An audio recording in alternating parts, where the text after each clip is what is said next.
Israel y Gaza están en guerra debido al ataque sorpresa del grupo islamista palestino Hamas, que lanzó más de 5.000 cohetes e infiltró combatientes en Israel. El primer ministro israelí, Benjamin Netanyahu, declaró el estado de guerra. אזרחי ישראל, אנחנו במלחמה. האויב ישלם מחיר שהוא לא ידע כמותו. אנחנו במלחמה ואנחנו ננצח בה.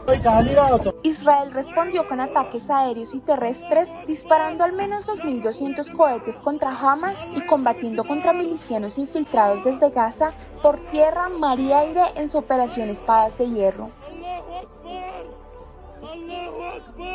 Muchos palestinos abandonaron sus hogares para alejarse de zonas fronterizas con Israel. Las sirenas antiaéreas suenan en varias ciudades israelíes y Jerusalén está en alerta máxima con calles desiertas y presencia policial. Este conflicto ha causado víctimas en ambos lados.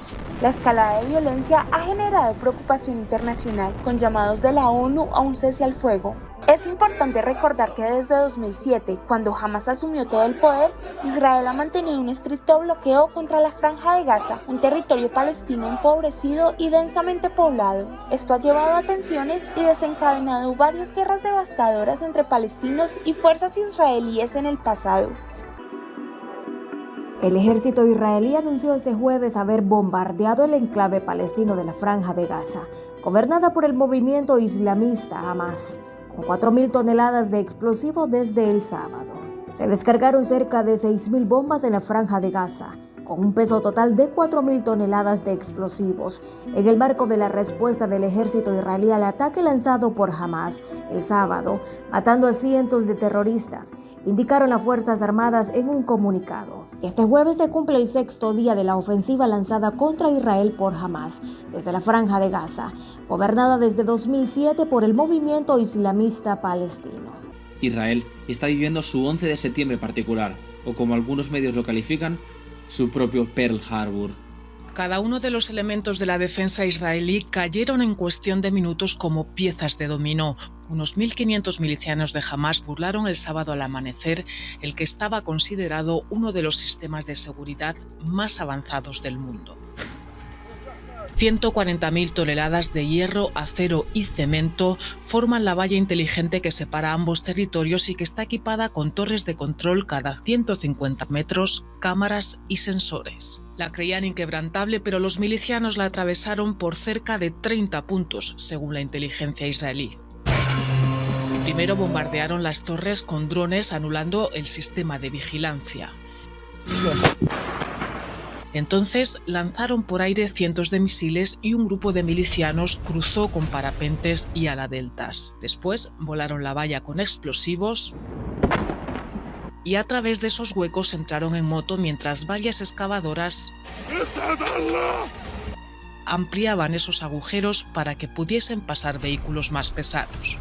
Así alcanzaron hasta 4 bases militares y secuestraron, hirieron o mataron a la mayoría de los oficiales israelíes, lo que impidió una respuesta coordinada rápida desde Tel Aviv. La operación estaba perfectamente organizada, pero el exceso de confianza en la valla, que hizo que hubiese pocos soldados desplegados físicamente en la frontera, también ayudó a su éxito. Israel asegura que abrirá una investigación para saber cómo Hamas, muy inferior militarmente a ellos, consiguió lo que parecía imposible. Soldados israelíes liberaron el kibutz Kfar Aza tras ataques de Hamas, descubriendo una escena desgarradora: cientos de cuerpos, incluyendo bebés, entre casas quemadas y vehículos incendiados. La imagen más impactante fue la del hallazgo de 40 bebés y niños ejecutados, algunos decapitados. Las fuerzas de defensa de Israel llevaron a periodistas extranjeros a una de las áreas más afectadas por los ataques del pasado sábado. El general Itai Beruf dijo: "Esto no es una guerra, es una masacre".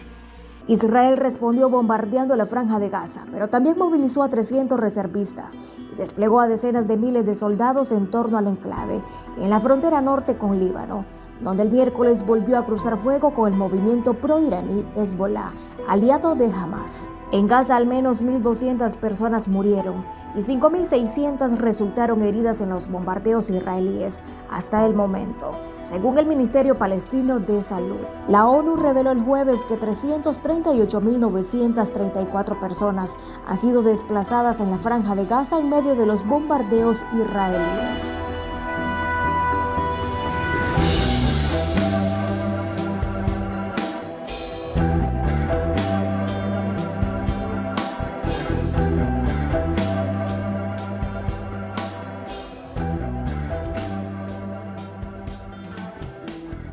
It's not a war. It's not a battlefield. You see the babies, the mother, the fathers in their bedrooms, in their protection rooms, and how the terrorists kill them. It's not a war. It's not a battlefield. It's a massacre. It's a terror activity. So you can look it about on yourself.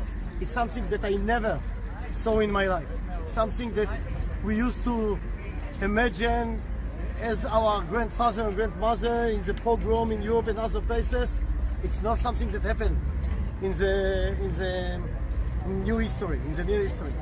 En cada casa atacada, los equipos de rescate recogen pruebas para documentar los crímenes que allí se han. Benny Gantz, líder del partido de centro-derecha Unidad Nacional, el segundo más votado de la oposición, es el principal activo que Netanyahu consigue de momento atraer a un gobierno de emergencia. Gantz, militar de carrera y exministro de Justicia, era el jefe del Estado Mayor del Ejército en verano de 2014, cuando el secuestro y asesinato de 3 jóvenes israelíes derivó en una escalada y un bombardeo sobre Gaza, en el que murieron 1.500 civiles palestinos, según Amnistía Internacional. Hasta hoy era la mayor ofensiva en la franja. Poco antes de los ataques de Hamas el pasado fin de semana, Gantz había exigido la dimisión de Netanyahu por sus causas judiciales. Ahora las partes se han comprometido a no promover ninguna ley que esté relacionada con la guerra. Quien por ahora sigue fuera de un gobierno de concentración es el líder de la oposición, Yair Lapid, que ha defendido la solución de 2 estados para acabar con el conflicto entre Israel y Palestina.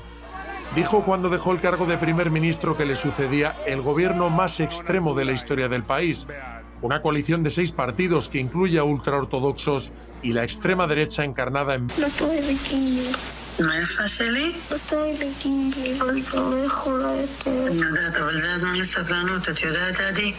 רעות קרפ הייתה בשבת ביהוד על הקו, מנסה להרגיע את ביתה דריה בת ה-10 שהתחבאה יחד עם לוי, אחיה הקטן, בממד בקיבוץ רעים. לפחות יש לך מים בממד. וגם לוי איתך, את לא לבד. דריה ולוי היו בסוף שבוע ברעים אצל בעלה לשעבר של רעות, דביר קרפ ובת זוגו סתיו.